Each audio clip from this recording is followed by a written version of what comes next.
Bismillahirrahmanirrahim. Mbokk yëmbal ñu ngi nuyu kenn ku nekk ci turam ak santam. Tey ñu ngi ni taxaw ci CM Imam Sakhir Gueye. Liñ fi taxaw mooy ñëpp gis nañu ndox mu wàcc ci journée tey bi de 4 heures du matin jusqu'à presque ci ngoon gi mu ngi taw. Am nag ñoo xam ne vraiment seen kër yi dañoo fees amuñu fu ñu jëm. Boobu ñun aussi ñu nekkoon ci terrain bi di doxantu di xool nit ñi difficulté yu ñu am en même temps suñu rakk yi suñu doom yi nekk ci terrain bi ci Afia muy Bakary Diédhiou Fama ak Khady. Alors bi ñu demee ba gis ni nit ñi dañoo déborder ñu jël seen décision indi nit ñi ci biir école bi door ñoo informer bi ñu informer tamit monsieur le maire dafa applaudir nee na def nañu yëfu responsable. Parce que aujourd'hui maire mënul nekk fépp bu maire mënul nekk fépp am nañu ko représenté mu mel ni ñoom Bakary ñi Fama ak Khady jël nañ seen responsabilité indi sinistré yi ci biir école bi encadré leen ba ñëpp ñëw dal fii ci jàmm et maire mu ngi leen di féliciter encore une fois di leen wax ni lépp loo leen def à partir d'aujourd'hui mu ngi seen ginnaaw te dina leen jàppale ci loolu sinistré yi aussi nañ xam ni ci njabootu monsieur le maire lañ bokk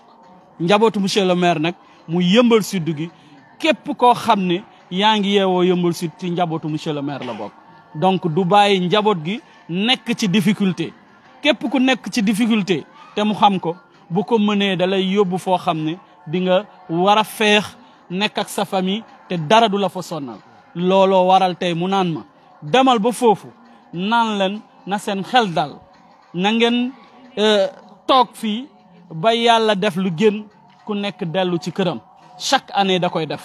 année bu ne at mu ne bu ndox mi ñëwee daf may naan man mii maay jël nit ñi yóbbu ci école yi ba école yi fees mu encadré leen ba école di ubbi ñu yóbbuwaat leen seen kër fekk seen kër yi sëkk nañ ko def ci suuf ba nit ñi mën a delluwaat seen kër élèves yi commencé di jàng. Donc ci loolu la ñuy waxtaane man biñ may woo inspecteur woo na ma wax na ma ni yéen waa mairie yéen a dugal nit ñi ci école ma ne ko yéeguma ko boobu maa ngi ci dëj principalu kilifa école bi woo na ma wax ma ko ma ne ko yéeguma ko mais bu ma eggee yëmbal incha allah dinaa xam ñan ñoo ko def. Bi ma ñëwee nag woo naa sama rakk ji muy Bakary Diédhiou bi ma ko woowee boobu moom mu ngi ci biir ndox mi mais bi mu gisee sama numéro ma koy woowaat na ma ci guddi gi naan ma ah ñun de def nañu loo xam ne laajuñu seen xalaat. Mais ñun ñoo jël suñu responsabilité dugal sinistré yi ci école bi parce que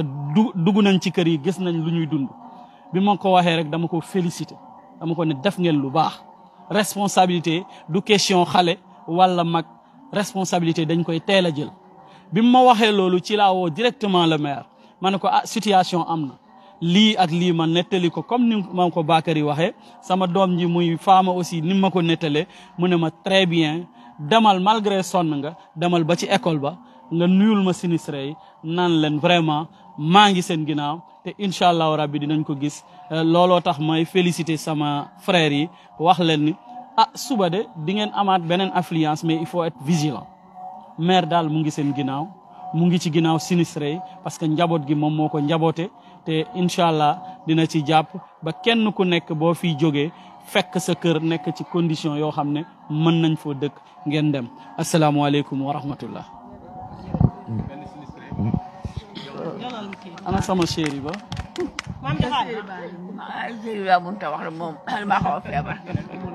salaamaaleykum maa ngi leen nuyu yéen waa mbooloo yi di nuyu sama càmmiñ yi ma jàkkaar lool nit ku baax nit ku dal nit ku teey lii nag su may sant damay sant Bakary ak sama ñaari doomu jigéen yi taxaw muy Khady Sarr ak sama xale bu rafet bii dama xamul turam Fama ndax lii lépp lu njëg njaag ñooy njaag ndax bi ñu ñëwee ci kër gi di ëppi suba Khady ndekkiwul talul ndekki ndax dafa ànd ak sama doom démb ak barki démb te dara ara ñaaw Bakary mii doon sama nag lépp doon sama doom tubaarkàlla macha allah ara ñaawul bi mu ñëwee mun ma taan amee waa lii ne ma ne ko ah lii de maa ngi nii rek toog yaa booy di xaar rek nibbal gi mooy kuñ fi jële ba ñu am fu ñu nekk ba ndox mi jeex dëgg la ndox mi ndoxu yàlla la suñu borom moo ko fi indi ku sañoon tamit du la dal ay bur yàlla moo ko fi def waaye du tee tamit ndimbal da ciy am ndax àddina loo fi gis mu dem ndimbal a caa bokk loxo nga ca ñuy ñaan nag dimbal monsieur le maire yow dañ lay jërëjëf ndax luñ ngeen njaag yaay njaag ndax buñ la ko waxoon bu la neexoon ne loolu du am waaye dangaa xam ne sa njaboot la te yaa ñu jaboote suñu borom moo la fi teg te dañuy ñaan mu gën a continuer tegaay bi te yen bi oyof naan la sa yen bi la suñu borom teg yàlla na oyof tooy ci barke Seexul Xaddim barke sëñ Fall xam ne bu ñu ma sant dama naan la baara nga ne man ma laa dénk Seex Mamadou Fadel ndax man sëñ Fall rek laa doyloo ma kenn ku jox Alaaji Fall ñu ñaan nag ñun ñi fi ne kenn ku ne yàlla suñu borom bi teggi ndox mi ba kenn ku ne dellu sa kër ndax bàyyi sa kër di ñëw ci ay école neexul su ñëw da ngay toog sa kër di fa togg di yekk di jënti say doom waaye suñu borom mooy dogal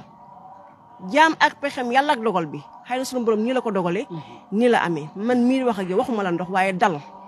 sama dal bee ma dëkk dee damay yaakaar ne bu asamaan si dee taw dal bi day wàcc buur na Sëriñ Bamba